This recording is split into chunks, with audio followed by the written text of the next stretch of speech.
Today, Tucker Carlson is the most dangerous anti-Semite in America. Multiple speakers have talked about the rise of anti-Semitism on the right. But it is not enough to speak in platitudes or generalities about the fight. We must call evil by its name. He has chosen to take on the mantle of leader of a modern-day Hitler Youth, to broadcast and feature those who celebrate the Nazis, those who call for the extermination of Israel, to defend Hamas, to even criticize President Trump for stopping Iran's nuclear ambitions. I tweeted at Ben Shapiro. I said, I've never seen anything on the Daily Wire that's actually critical of Israel. He quote tweets me and says, to accuse a Jew of dual loyalty is the surest sign of anti-Semitism. So then I put out another tweet similar. I said something like, if you're China first, you should live in China. If you're Mexico first, you should live in Mexico. If you're Israel first, maybe you should go live in Israel. And again, he quote tweets me and says, you're an anti-Semite. So you're an 18-year-old college freshman, you're clearly talented and you're engaged, you're really interested, and you ask not crazy questions like, what is this? Mm-hmm. And rather than explain it, they just call you a racist, call you an anti-Semite.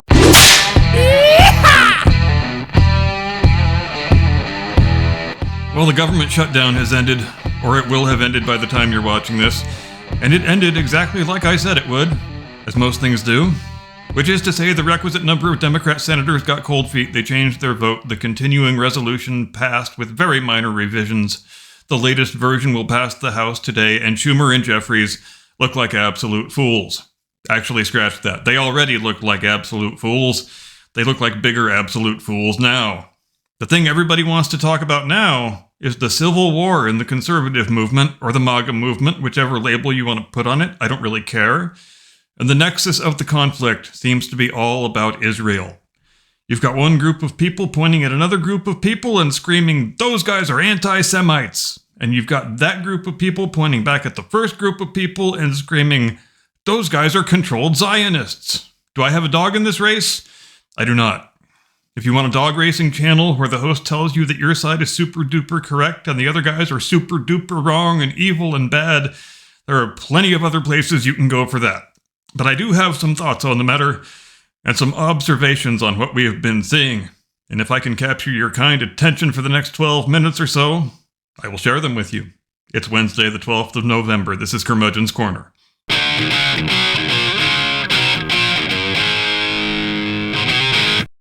From high atop the battlements of Castle Curmudgeon, where after this video is through, if I've got some people in the comments calling me an anti-Semite and other people in the comments calling me a controlled Zionist, then I will know I have emerged with my journalistic objectivity intact. Good afternoon, Mr. and Mrs. America, and all ships at sea. Welcome to Curmudgeon's Corner. Let's meet our cast of characters, shall we?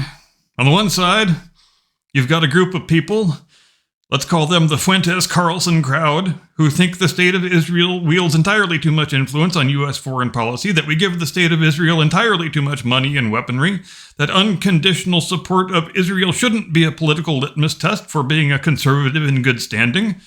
On the other side, you've got a group of people, let's call them the Levin-Shapiro crowd, who say you can't be an American patriot without being an Israeli patriot, that Israel is the only bulwark of democracy in an otherwise backward and chaotic part of the world, that unconditional support of Israel absolutely should and must be a political litmus test for being a conservative in good standing. And I guess you've also got a third group that views the whole thing in less materialistic and more spiritual terms, and that would be Americans who subscribe to the version of Christian eschatology that says Jesus can't come again until the Jews have kicked the Muslims out of the Temple Mount, pulled down the Dome of the Rock and the Al-Aqsa Mosque, and built the third temple on the side of the first two temples. And not unpredictably, that group tends to align with the second crowd in this particular argument. Now, first things first.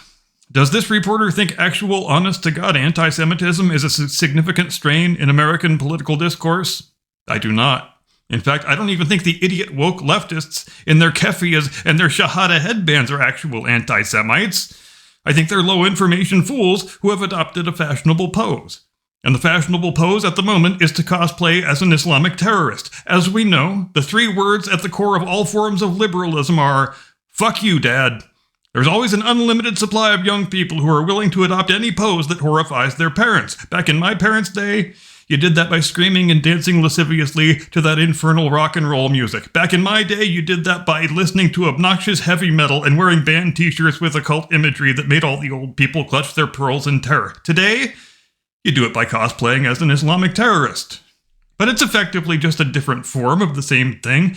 Do you think any of those kids, the ones who have turned every Ivy League commencement ceremony into a dollar store Hamas rally when they are in their mid-30s, are still going to be moaning about the Gaza genocide? Of course they're not.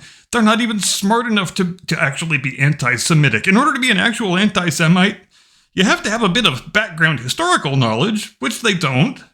You don't even understand the meaning of the slogans you're instructed to chant at these stupid protests, you idiots. If you want actual anti-Semitism to become a component of your country's political life in the 21st century, there's only one way of doing that. And it's by importing a whole bunch of Muslims and sending the message that you don't expect them to assimilate themselves into the values of your Western liberal democracy. There are certain cities in England, I'm looking at you, Birmingham, where they can tell you all about that. And we would do well to view that as a cautionary tale, because an honest-to-God anti-Semite has just been elected mayor of New York City. Honest-to-God anti-Semites are running the city of Dearborn, Michigan. That's a bad thing. We don't want that in the United States. And what's the solution? Stop importing immigrants from countries where anti-Semitism is seen as normative. And tell the ones who are already here that we don't tolerate that sort of thing, and if you got a problem with it, we will stick you on a plane back home. And in the current conservative civil war over Israel policy, we need to set some ground rules. If someone says, I don't care about Israel, I care about my own country and its own people, that is not an anti-Semitic trope. So stop calling it an anti-Semitic trope, because it's got nothing to do with Judaism. It's just a foreign policy position that you don't agree with. If, on the other hand, someone says, I think there's a secret Jewish hand manipulating world events, that probably is an anti-Semitic trope, because that thinking goes back to the sort of thinking that resulted in Jewish pogroms and expulsions taking place in pretty much every country in Europe between the 13th and 19th centuries, and of course the industrialized genocide that took place in the 20th. Are Jews disproportionately represented in the areas of banking and finance? Yes, but there's a perfectly comprehensible historical reason why that is the case. In the Middle Ages, Christianity and Islam both had prohibitions on usury, which is the lending of money at interest. So if you're living in a city with some Christians and some Muslims and a few Jews, the Jews obviously are the only ones who are able to lend money for profit. So obviously they are going to become deeply involved in banking and finance. In Christianity, especially after the Reformation, that prohibition gradually fell by the wayside, but it still remains in Islam, which is a big part of the reason why that part of the world still has such difficulty building what we in the West would regard as a well-functioning, upwardly mobile society. You've got a royal family and a noble class that live in fabulous luxury, and a huge majority of the population that still lives in mud huts with no indoor plumbing. There's no such thing as an entrepreneur class. You can't get rich coming up with a new invention because there's nobody to borrow money from who wants to take a chance on your business or your idea. Is it an anti-Semitic trope to say Israel has perpetrated a genocide in Gaza? Again, no. It's just an ignorant bullshit statement. And besides, if it is genocide, it's the most incompetent genocide in world history. Since when the population of the genocided people goes up instead of down, you're doing a rather piss-poor job of genociding them. You saw a picture of some rubble on your social media feed. There was no context to the image. Somebody told you it was Gaza genocide. It tugged at your little heartstrings, so you believed it, especially if you're a woman. Make no mistake, when Hamas attacked Israel on the 7th of October 2 years ago, that was not a military operation in any traditional sense. The objective of a military operation is to gain or hold territory or to degrade the enemy's ability to counterattack. October 7th was not that. That was terrorism.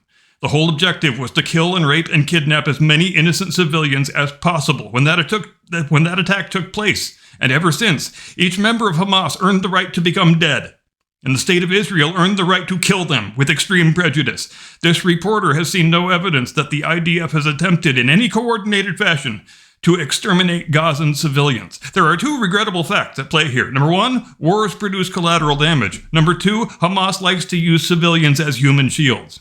And there's a third regrettable factor too. Each time Israel allows a humanitarian aid convoy to enter Gaza, Hamas intercepts all the humanitarian aid because then they can make money selling it to the people who need it to feed themselves. If there's any inarguable fact in this war, it's that Israel cares far more about the welfare of Gazan civilians than Hamas does, and it's not close.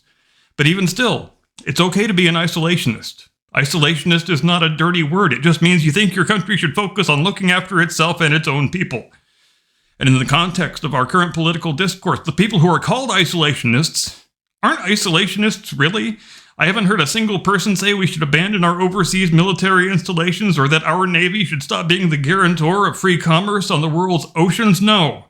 The word isolationist seems to be almost exclusively applied to people who are uncomfortable with Israel being a client state of the United States to the extent that it is. There is nothing morally wrong, certainly nothing anti-Semitic, with the view that says, I don't want my country to be such a direct participant in these Middle Eastern conflicts that have been ongoing for well over 1,000 years. There's also nothing morally wrong in the view that says, I want Israel to have everything it needs in order to kill the rat bastard terrorists that massacred her without provocation. But I do know exactly what's going to happen if the current situation persists, and warring camps of conservatives keep calling each other names and trying to own one another on the interwebs, and Israel policy hardens into a sort of be-all, end-all political litmus test one way or the other. The result of that is going to be that the Democrats take the House next year, which they have no business doing because they are a bunch of clueless, nattering buffoons. And then the last 2 years of Donald Trump's last term will be just a bacchanalia of impeachments and recriminations, and many of his achievements, the ones we all like and approve of, are going to be undone. So how about let's all just accept that there can exist a conservative movement in which we don't have to have a schism over the 5% of things we don't agree on, and let's just focus on the 95% of things where we enjoy near perfect unanimity. How about let's demonstrate that we are capable of spirited disagreement that doesn't descend into the politics of personal destruction? How about let's stop short of jumping to accusations of ulterior motives when we think we have identified a flaw in the other person's thinking? Is that too much to ask? I feel like it's not too much to ask. Anyway, I'm done. That's all I've got. This has been Curmudgeon's Corner for the 12th of November, 2025. Do feel free to hurl the epithet of your choice down in the comments. Thanks very much indeed for watching. See you next time. Get off my lawn.